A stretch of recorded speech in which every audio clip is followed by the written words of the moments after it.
everyone, and welcome to our fifth masterclass in collaboration with Italians in VC. Today, we're going to talk about a very exciting topic: how to unlock exponential growth with Riccardo Zacconi, the man behind one of the most popular and addictive mobile games of all time. Riccardo is the co-founder of King Digital Entertainment, which is the developer behind Candy Crush. Candy Crush, I'm sure you all know, but has been downloaded more than 3 billion times since it launched in 2012, becoming the most downloaded casual match game of all time. After founding the company in 2003, Riccardo served as CEO for over a decade before stepping down in 2015. And under his leadership, King became one of the largest mobile gaming companies in the world, with over 200 million active users playing its game each month. And in 2016, King was acquired by Activision Blizzard for $5.9 billion. Riccardo then went on to launch his own fund, Sweet Capital, with his fellow King co-founders. And Sweet Capital focuses on early-stage investments in consumer technology companies. Riccardo, there's no better person we could think of to cover this topic, and so we really thank you for being here with us today. Thank you so much. Only one thing, I actually stepped down in 2019 after the sale, 3 years after the sale. That was the only small detail. Thank you for fact Over checking. 18 years. Okay.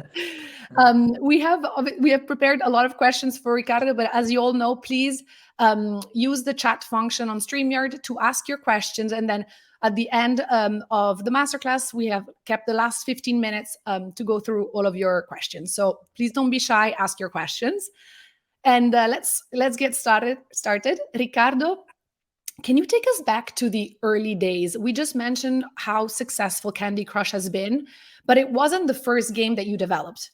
By then, you had been in the business, the online gaming business, for over 9 years. So looking back now, what would you say were the most important things you did in those 9 years to get you to build a game like Candy Crush?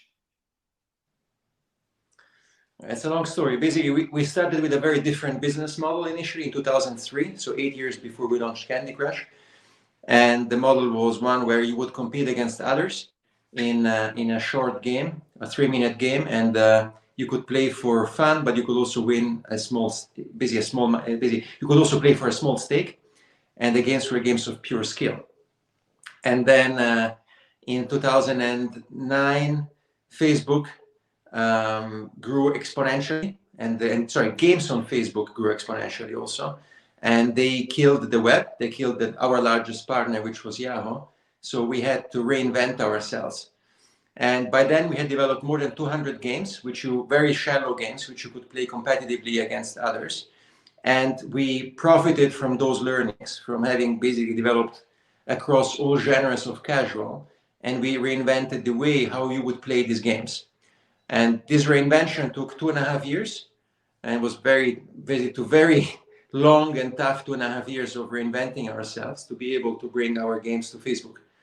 And out of that process, we came, basically Candy Crush at some point came out, and it was not the first game.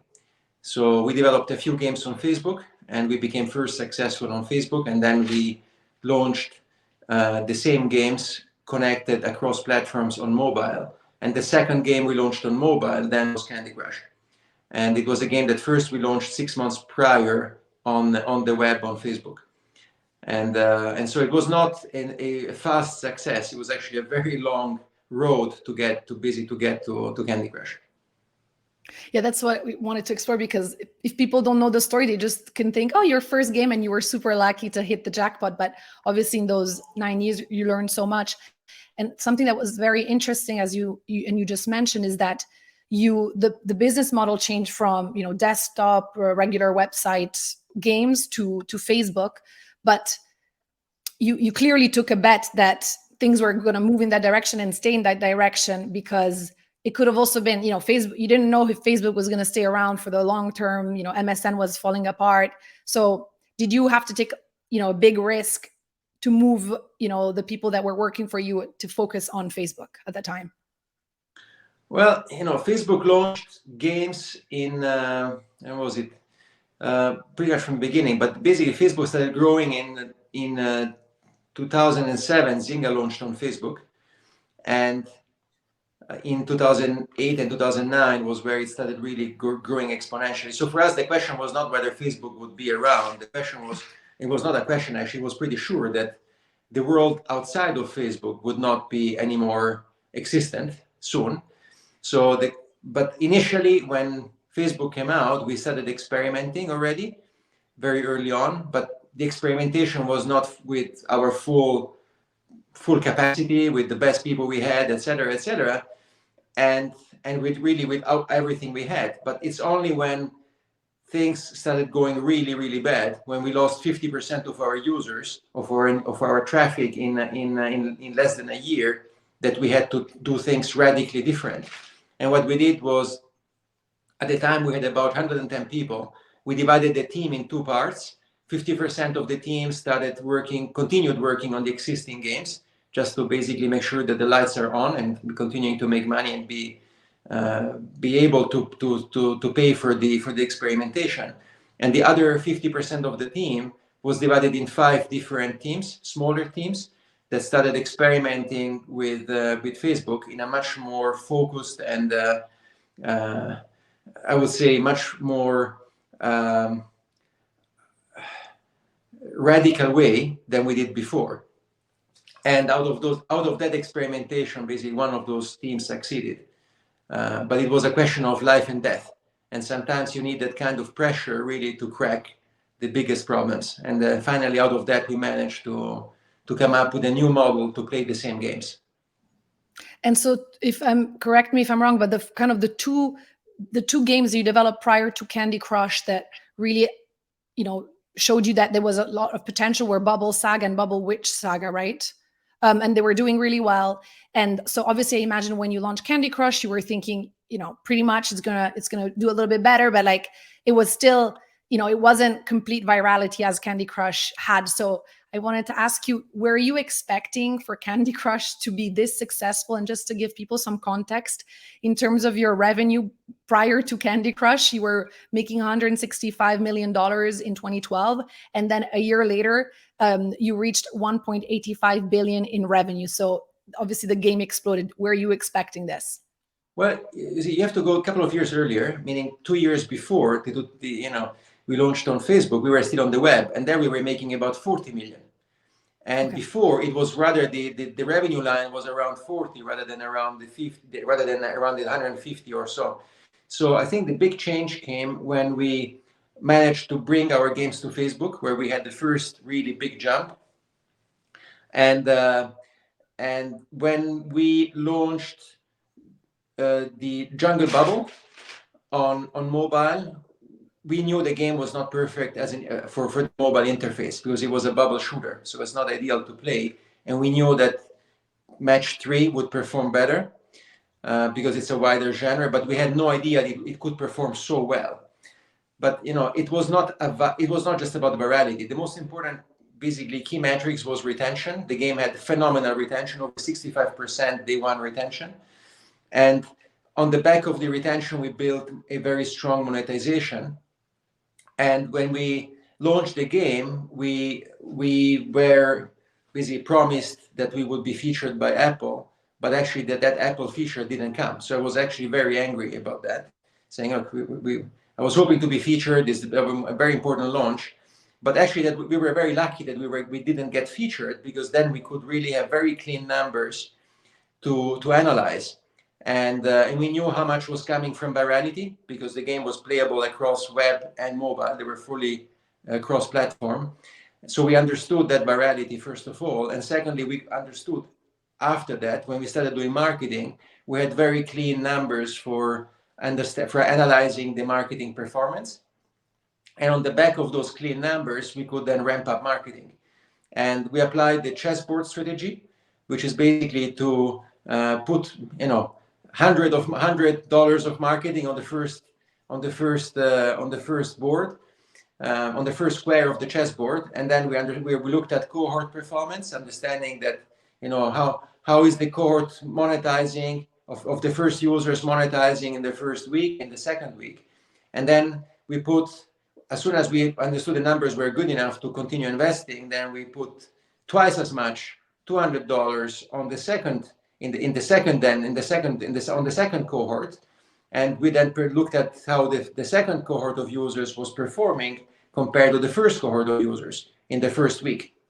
In the meantime, we had new numbers regarding the first users and understood the longer term monetization. And then we started again doubling marketing from 200 to 400 on the third cohort of users. And in this way, we managed to scale marketing very rapidly, exponentially. And we went from spending very little on marketing to spending $100 million in the first quarter. So it was not just the virality of the game, it was marketing that was fueling the growth and the virality behind. And so we went from very few users to having over 400 million monthly. We had, I think, 480 million monthly users on Candy Crush. And my next question was going to be like how much of that growth was due to virality and so organic growth, and how much was it intentional? So if you could split it a little bit in terms of like maybe percentages, and then what in terms of marketing, what would you say were the most powerful things that really brought in users to the game? Yeah. So everything we did was reconduced to the marketing spend. So also virality was part of the marketing spend equation. So it was important to understand that when you buy a user through performance marketing, that you don't just get one user, you get actually other 3 users with it. And this was built in the business model, and I'll tell you about it in a second. So that when we were calculating, okay, how much can we afford to pay for an install, we had already behind the calculation that how much is an install worth in terms of the user that comes on the platform from that direct marketing through the lifetime of the user, plus how many other users is that user basically going to bring on board, and how much is their lifetime value. And all of that was basically reconduced to the most important information, which was how much money can we afford to pay for a user, and how much time does it take us to make back the marketing investment. Yeah, and that's what allowed us to scale. And initially, the payback period of the marketing investment was 3 months. This means we made back the money we invested in acquiring a user within 3 months from the investment, and that allowed us to scale very, very fast because of that. And that was a combination of the high retention of the game, of the monetization of the game, but also of the virality that was integrated in the business model. And the business model at the time, which we basically invented, was one where the game was a freemium game. This means you could play the game for free, but you had 5 lives to complete basically the game. And once you lost the 5 lives, you could either wait 24 hours and then you had to just come back the next day, or you had to pay 99 cents. You could play immediately, or virality, you had to invite 3 friends. And if you invited 3 friends, then we would basically get free marketing, and you could play also immediately. And that's what basically, that's how virality was integrated in the model itself. That's very interesting that you were very intentional about creating this virality.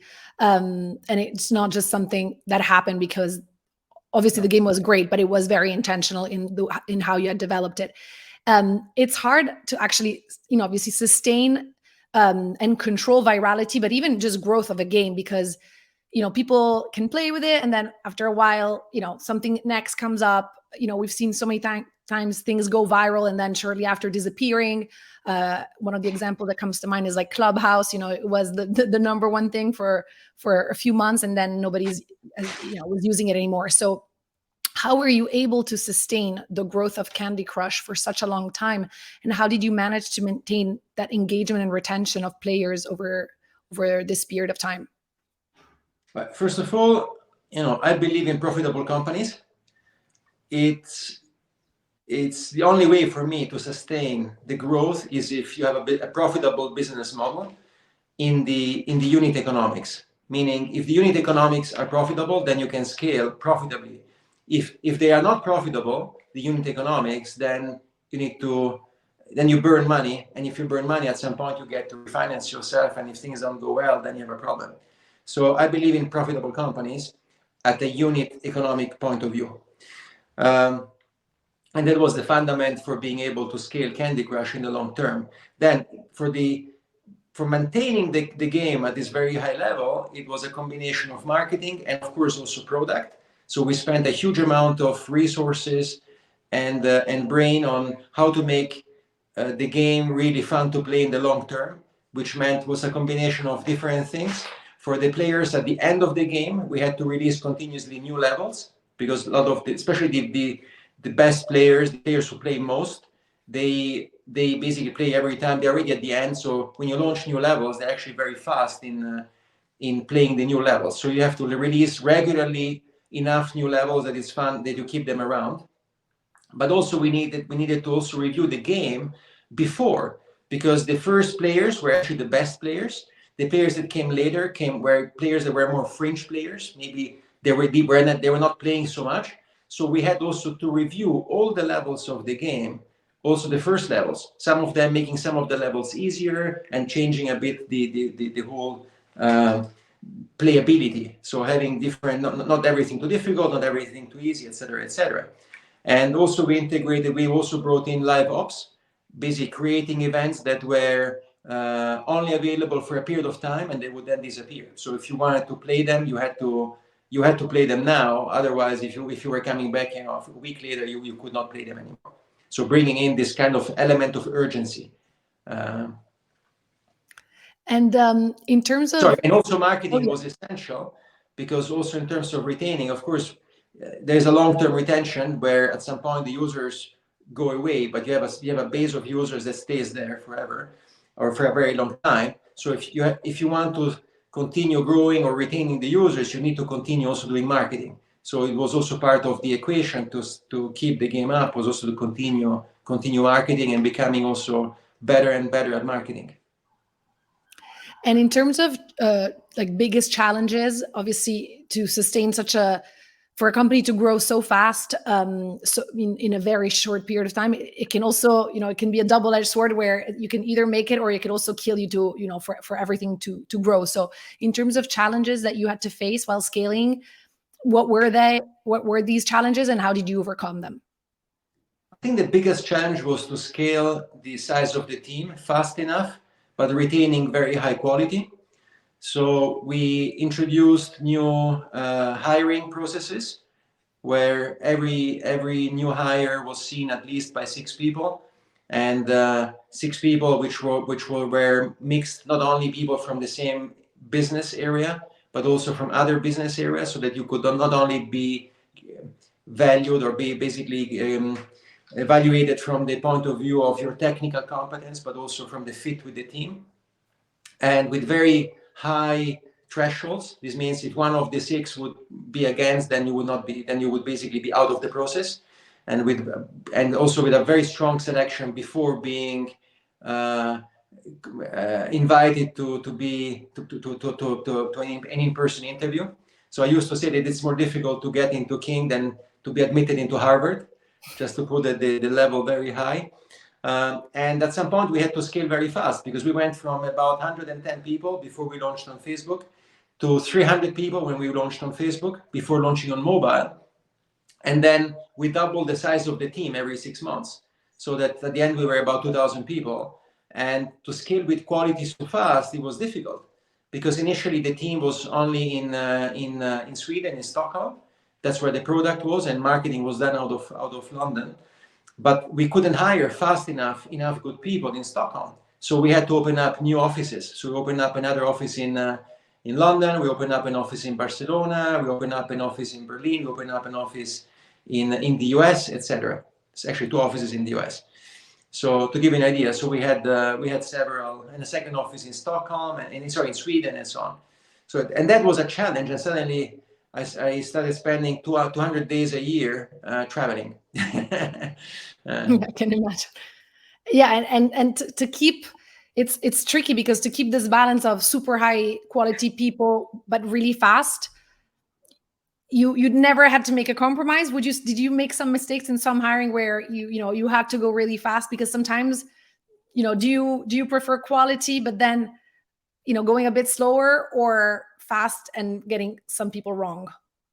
It was a combination of both, high quality and fast. That was the the high You bar. made it happen. Okay. Obviously, sometimes everyone makes mistakes, and we made many mistakes along the road. Some were people, but it's not but a mistake in people. It's just no. It's rather the fit. It's not a mistake with the people. I would say people are always amazing, but sometimes it just doesn't fit. So yes, we had also those, obviously, and it's important to have a very open, transparent process, and also to be, very treat people like we want to be treated. So we always said we want to make sure that we always can meet twice by having such a process, not only for hiring but also for outplacing. But I think it was not easy, but I think overall a key component there was not to delegate the hiring only to the HR, but you having HR managing the process, but ultimately the hiring was always done by the leadership team. And at the beginning, I think for the first 3 or 500 people, I did I was involved in all the interviews, as well as my co-founder. But after a while, it was basically delegated basically to a wider number of people, but from the leadership, so that it was not just a process happening outside. And we spent a lot of time with hiring. Yeah, no, that's a really good tip, because obviously HR can support, but if they do all of the hiring, but they're not on the job doing that job, they might be getting, some things wrong. So it's good to work as a team. What advice would you give, given that there's a lot of early stage founders listening to this masterclass? What advice would you give them? For them, if they're sorry, I can't speak today. What advice would you give early stage founders who are looking to achieve exponential growth for their own business, but in this current context where things have changed a lot? There's not, Facebook is not as prevalent. Maybe TikTok is more prevalent right now. So things have changed a lot. Do you have any tips? Well, the first tip is everything starts with people. So bring on board the best. It's better to have a smaller team of the best, and so don't be scared of not being the first. So important is to first of all bring on board the best, and secondly, it's all about the product. So I think that if the product is innovative, the product is differentiated versus other products, and if the product is useful for the user, and useful can be defined also as fun, obviously, if it's a game, then marketing is cheap. If the product is a me too, is similar to, and is not differentiated enough, then marketing is very expensive. So I think it's all about the product, and the product, what is key is also to focus on a business model. So from day one, I don't like just having something that is nice and is fun, but you don't have a business model behind, because then it's really it's all about virality, and virality can end fast, and then suddenly you're stuck in the game of having to convince new investors to invest in the company and do what they want and say and do what they want to hear. And I think that if you have a model that is profitable in the unit economics, then you can scale it with marketing. Then the steering wheel is in your hands, not in the hands of someone else. And now switching gears and wearing more like your investor hat, and between your, as an angel, I know you're an angel investor, but also you have your own fund. It's obviously a really hard time right now for consumer businesses to raise after 2022. Would you say you are approaching your investment a little bit differently since last year? No difference. Okay, because you're already very focused on the unit economics and profitability, which I guess not all investors were. No, I've always been a bit of the bad voice. I was once I remember in a board meeting with other. That's why I don't join the boards, because I have a bit my own view. So I think that you always have to, in my opinion, build a company that is built on solid economic fundamentals. And of course, if you have a product that has high retention, then you can also build a business model around it. But I don't think that you should leave the business model basically too far behind. Of course, first of all, the product has to be useful. But to ask money for the product from the user is not a bad thing, because only when you ask the user to pay for it, you really know if the user is interested in it to the point where they're willing to pay for it. And when they pay, you actually get a very honest opinion, because then you know what they're really interested in. So that's in general. But of course, then it has to be adapted, because if the business model is based around advertising, then of course you're not asking them to pay. So you try to leave, of course, the door as open as possible. And what are some of the key consumer metrics that you look for when investing in a business? Some things that you really care about? Well, the first one is it useful or is it fun? Which means, is the user coming back? So for me, the most important key KPI is the retention. So is the user coming back? Yes or no? And how many users are coming back? So for example, in games, the threshold is 40%. So it's 40% of the users come back the next day to play the game. This means it's a good game. Now, if the threshold, if you're above that, then it can be very good or can be amazing. So if you're at 65%, the game is fantastic, really, really exceptional. If it's 40%, it's just at the threshold. Of course, in a different product, if it was a social network, you would have probably to have higher retention rates than that. And we wanted to ask, given everyone listening is a Italy-based startup, have you invested in Italy-based startups? And if not, what would it take for you to invest in an Italy-based startup? We saw quite a few, and we've done so far about 65 investments. And I think I invested personally in, I believe, in one startup that was Italian, was Futurelli, which is about basically helping students to think about their future. I think that I'm an optimist in the sense that I think Italy has an incredible opportunity and incredible people. And I think if you look, and of course, it takes a bit of time before the ecosystem is developing. But I think now you have several companies that are really very, very successful in Italy. But often I have seen one mistake in Italian companies. So King was founded in Sweden initially. We started in Sweden, and Sweden has one characteristic. It's a small country. So no founder in Sweden would ever think of launching a startup, a new company, focusing only on Sweden, because the market is too small. So every Swedish tech founder immediately starts from day one thinking of a product that is global, or at least European. This means that when they look at, how can they differentiate, what kind of users they want, and how they can be, who are the competitors, they compare themselves not just versus the Swedish companies, but also versus American companies and versus European companies. While in Italy, we are a bit stuck in the middle. So the country is bigger than Sweden. So it's big enough to build a business, but it's not big enough to build a unicorn business, to build a business that is really, that can compete at global level.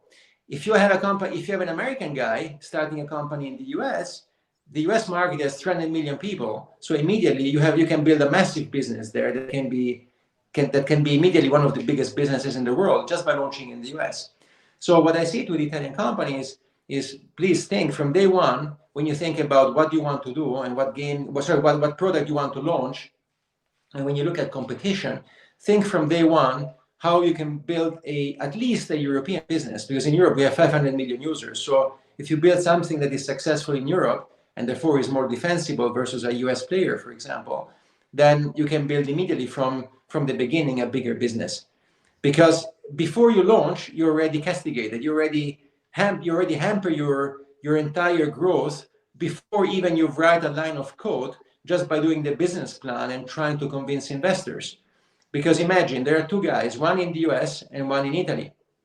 And the guy in Italy or the lady in Italy comes up with an idea and presents the idea to the investors. The Italian shows a potential of 65 million people, and the US person shows a potential of 300 million people. Now, the second one, without having any difference in quality or difference in the idea, will get a much higher valuation because the business plan will reflect a much bigger opportunity. While the Italian founder will only be able to raise much less at a much lower valuation, probably only from local VCs with very bad terms. While if the Italian founder had developed from day one at least a European plan where he shows that the product is new in Europe or is new in Europe and in the US, he could show a much bigger opportunity, could with that business plan pitch it to international investors and get a much higher valuation and close a much bigger round. That's one thing that I saw missing in the past that I think Italians should really focus on. And then I think we have super smart people, and there's a massive opportunity in terms of the most important ingredient, which is smart people. A follow-up question to that, because part of the series of this masterclass is internationalization, is one of the reasons why we launched this series, is to help think outside Italy from the get-go. But I have a question, a more specific question for you, because especially when it comes to consumer facing, you need to think international from the get-go. The problem is the language barrier in the markets, right? So it's easy, in the US, English, you're targeting over 300 million people. Fantastic. In Italy, if you're launching something consumer facing, it has to be in Italian, then in French, and then in German, and so you have this complication. So would you say to immediately do it in English? Would you say immediately have a multi-language platform, or to build it in the pipeline very quickly? Like, what would be your advice for somebody who has a consumer facing business? It's super easy. It's super easy. You just develop an interface or a platform that allows you to translate easily and have it in all different languages. Sometimes even if the translation is not perfect, it still works fine, depending on the product, obviously. So we were 10 people when we launched, actually 12 people when we started, and we had immediately our website available in 5 languages from day one. So you don't have to be, it's not difficult, especially now with Gen AI. You can have the translation done even by Gen AI easily, and with very high quality. At the time we had the translation done by us and done by students, so that's really not a difficulty. In fact, it makes it easier if from day one you develop a platform that allows for multiple languages, because usually US companies, they start only with English. So you have an advantage there, because immediately you can launch in different countries, and marketing is cheaper, in fact, because when the first marketing is the one that usually has the best returns. So you can actually launch in several countries and not just in one country. It doesn't cost you a penny more, but in this way you might be able to catch the low-hanging fruit with a much better performance than if you just launch in one country. Yeah, I was going to say, because then you have to build your community in multiple languages, your SEO in multiple languages. I'm asking also personally because I have a business and I'm thinking about these things as well. And it's tricky because in a way, yes, you can have all the translations you want, but then you have maybe a smaller marketing budget and you have to allocate it to certain countries. You can't just, with that same money you would use in Italy, use it in France and Spain and Germany. To create a platform that allows you to have several languages is not more expensive. I think it's the job of a good CTO to think about scalability from day one. And part of that scalability is also multiple languages. So that doesn't cost you really much more. To have translations, once you have the interface for translating, you have engaged 5 students from different languages. Even if it's not perfect, it's still fine. Marketing wise, you can still focus on one country. You just leave the other languages there, and as soon as you crack one country, you can immediately start doing marketing and testing what works in one country and other countries. So it's basically, it doesn't cost you really much more. It's just something that allows you from day one, if you think in this way, to scale. While if you don't start in this way, and starting from the very basics, which is strategy, if from day one you haven't done your homework in the sense of analyzing who are the competitors internationally, not just in Italy, then later, if you want to launch in Germany or in France or in the UK or in the US, we will probably find out, oh, they're already doing it, and maybe they're doing it even better. So I would not start a business that is only new in Italy and everyone else is doing it already outside and is possibly even much bigger, because then they might actually even come in Italy before you actually are far enough. Thank you. I wanted to push you a little bit more, and thank you for breaking it all down, because I think it's very tangible in terms of what everybody should be doing from the get-go to think internationally from the very beginning. So before we open up the floor to Q&A from the listeners, we wanted to ask you a few rapid fire questions. What industry do you see as the most promising for future growth right now? Well, it's a difficult answer, because if you look at it from where we are now, it's actually not easy, but it was never been easy, because most industries are mature. But of course, you would say AI is one which is super interesting, and Gen AI. But on the other hand, the risk there is if you develop a very thin layer on top of OpenAI or other LLM models, and therefore it's not defensible in the very short term, and everyone can copy you in a couple of days. So you always need to think of how can you have something that is not only new in an interesting market, but also is defensible as a model. In general, big trends are, there's a trend in the Western world that people are becoming older, including China, and so I think that will lead to more people that are older that need to be supported in one side. And I think that I'm not worried about unemployment. I'm worried about employment, because there will not be enough people working in the future to maintain the older people, in fact. So I think that's one big trend. But most VCs, if you ask now where they invest in B2B. They don't invest in B2C. A bit because there are not many new platforms starting. There was Facebook, then there was mobile.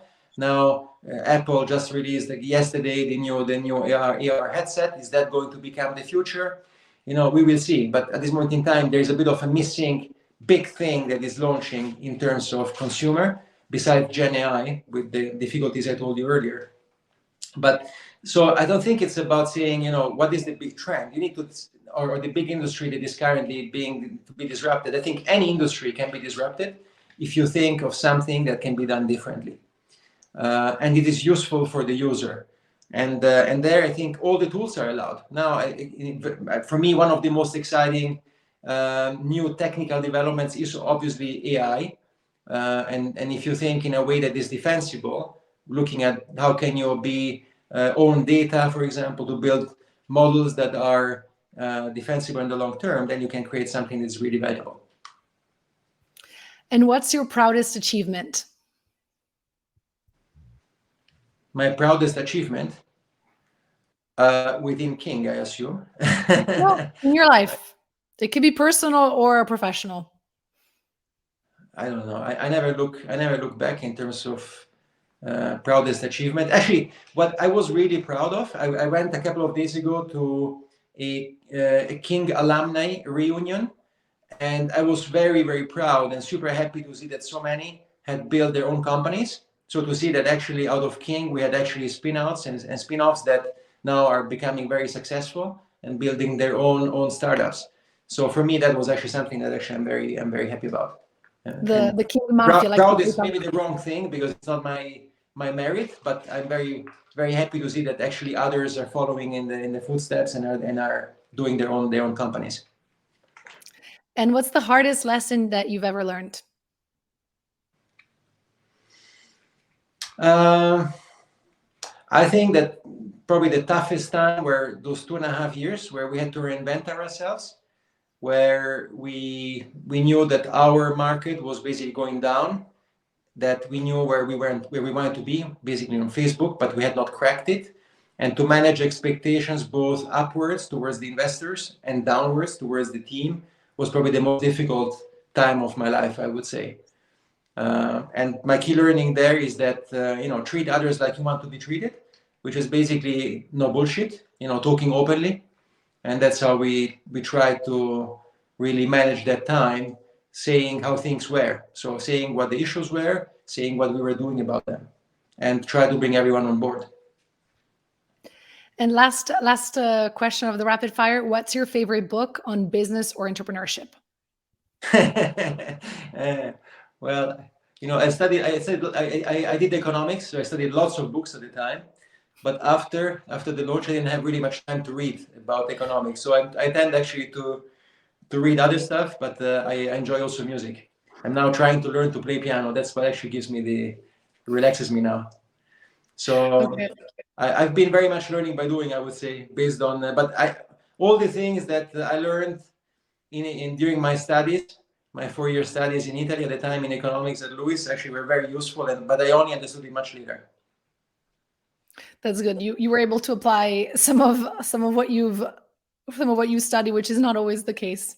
Yeah, and one of the most important learnings came from my professor of statistics, and he told me only believe in the stats that you falsify yourself, and there's a lot of truth behind, in the sense that you always have to look at statistics with a grain of salt, and always using your gut feel, in the sense, what do you think this is something that is really useful or not for the user? And when you get different points, different information from your gut feel and from the stats, then you need to really question the stats and question them. And so depending on how you cut the stats, the timelines you look at, depending at how you compress the stats, and depending on what stats you take, what user groups you take, you can get totally different results.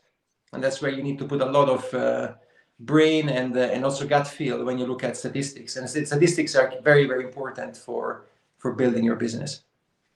That's very good. Yeah, it's a very good tip to mix the statistics with a bit of your gut feeling and your intuition for your market and your business. Yeah. Thank you, Riccardo. We will now open up the floor to questions. So the first question comes from Luciano Viverit. What about scaling the technical infrastructure so fast?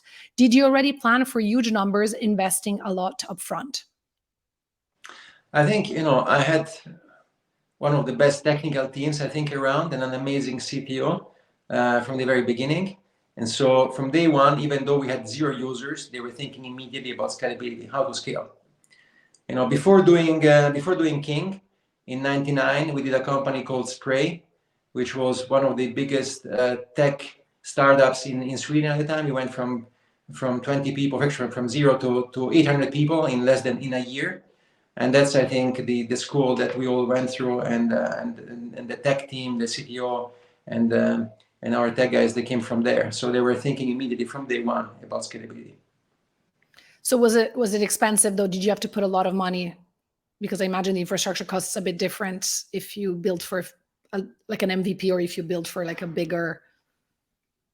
Well, it was scalable in the sense that we didn't have to change the core, but we could build on top of it. And of course, when you scale, you need to invest more in servers, etc. But we didn't. We everything was based on our servers rather than on the web. That's how we scale now. It's much easier actually to scale than what it was at the time when we did it.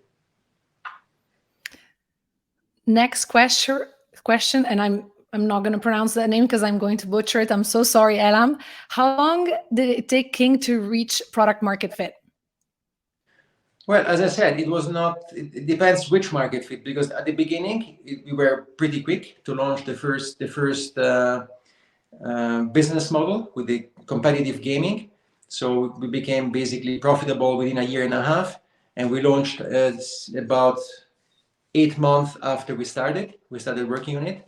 But it was the first one, and it took much longer to actually reinvent our model. It took us about 2.5 years to reinvent ourselves and to come up with a new model.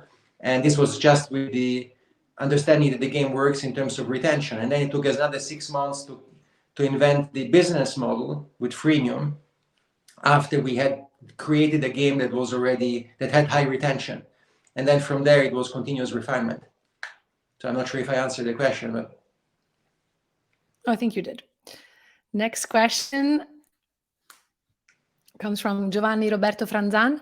Hi, Riccardo. I just wanted to hear your opinion on the Apple Vision Pro, since you were one of the precursors of the shift towards mobile gaming.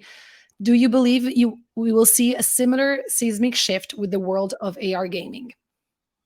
So I only saw the product on the internet, so I didn't try it. So if you don't try it, you don't know. So from that point of view, I don't know how good it is or how much fun it will be.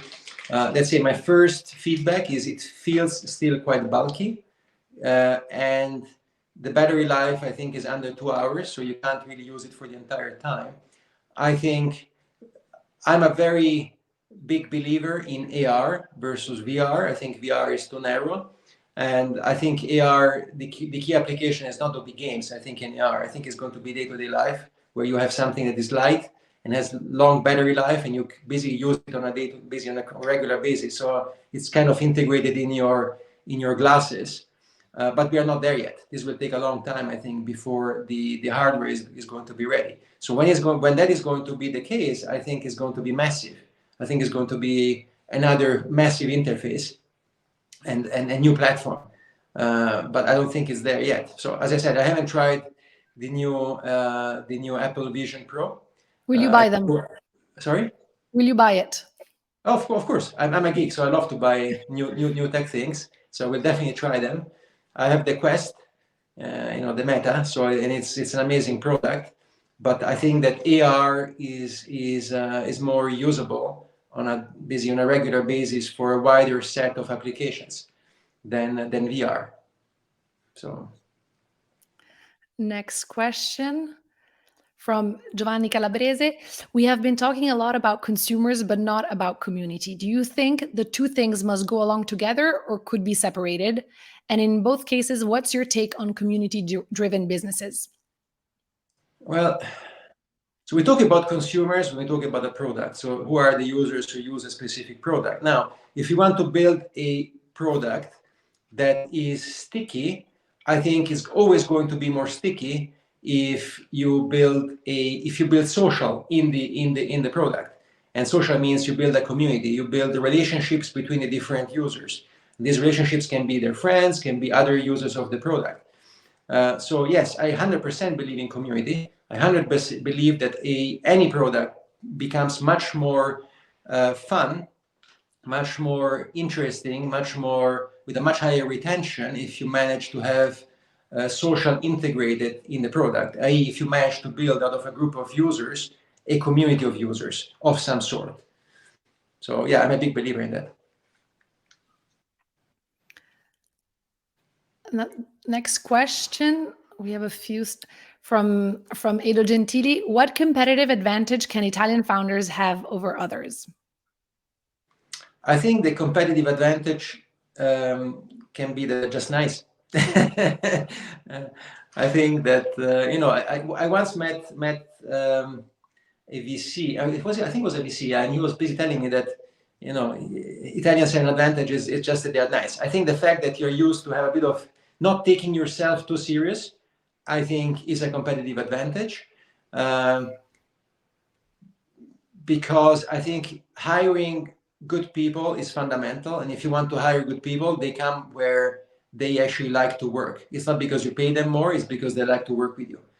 And I think key part of that is to have a culture where you don't think you are the best, where you can have fun, and fun is part of being at work.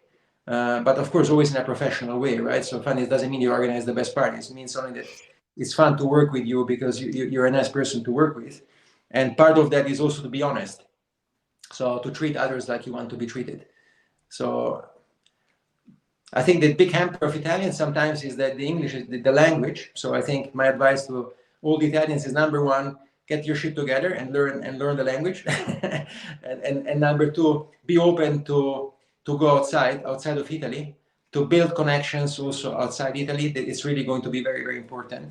Learn in companies that are successful already on a global scale, so that you learn how to do it on a global scale, and then you can build your business. And don't be afraid to take your time to build quality. So don't be in a rush. So don't be in a rush to build your startup. Do it when you have the right idea and you have the right people. But otherwise, to do that, to get the right ideas and to get the right people, work in international companies where you learn how a successful tech company is built and is run on a global level. We have a few more questions. From Edoardo Parisi, you have emphasized several times how the team has made a difference in your story. Do you have suggestions on how to create a company environment and culture that can attract and retain top talent? Yeah, it's very simple. You have to live it by example. So, it's not by going to a branding company and writing down what the vision is and what the culture is, and you put it on every wall in the company, that you build the culture in the company, but is basically by living by example. By you create the culture, you create the values. So it's like children in brackets. Basically, children always look at the parents, and the parents, they tell something, but then they do something else. It doesn't work. So you have to imagine every new person that comes and joins the company, look to the people that are in the company and how they behave, to understand what is licit, what is not licit. How shall I behave? At what time shall I come to work? At what time am I supposed to be at work? How long shall I stay for? What if I make a mistake, and talk about it? What happens then? Shall I talk about mistakes or not? Everyone makes mistakes. So it's not about avoiding making mistakes. It's about what you do when you make a mistake. So, and all of this basically depends first of all, from the CEO and the founder. So if the CEO says something but then does something else, people will not follow what the person says, will follow what the person does. So, and you have to do it in anything you do, including details, including small things. To give an example, when we were about 1,000 people, 1,500 people, I went to the toilet and there was poo in the toilet. It was not clean. So I sent an email to 1,500 people taking a picture, saying, look, would you do this at your home?